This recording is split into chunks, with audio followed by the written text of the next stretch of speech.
เปลี่ยนมือประตูวันนี้นะ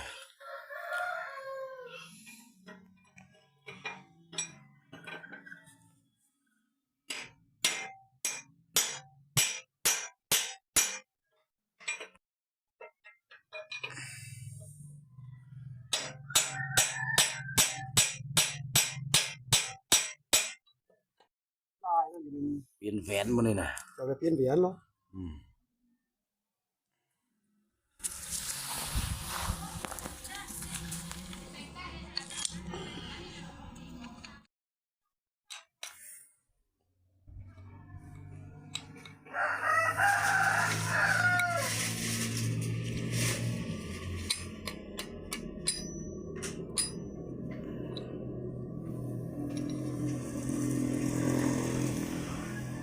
แล้วนี่มันอยู่สลักลัดมือทัวร์นึง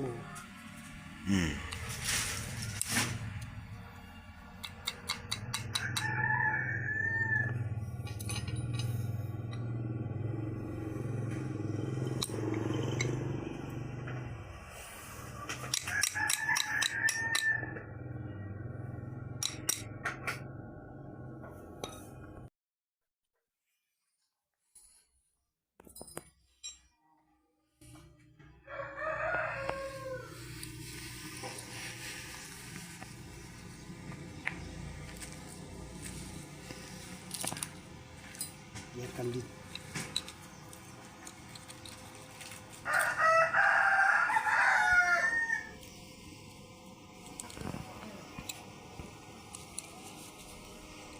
ไม่ได้เขาซื้อให้มันจับอันนั้นเนาะ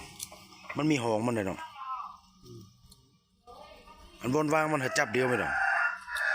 วางบุญจับเหรียญนี่เลยอันหลำนี่ชื่อก็ขึง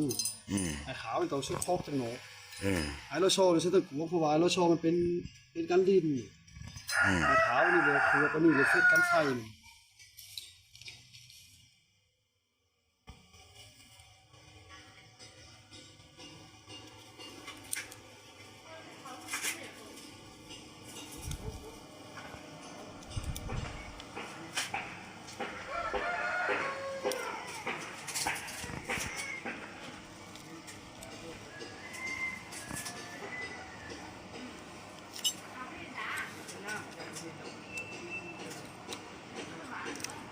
ซื้อกันแนนตักเลยเนาะนี่เนาะ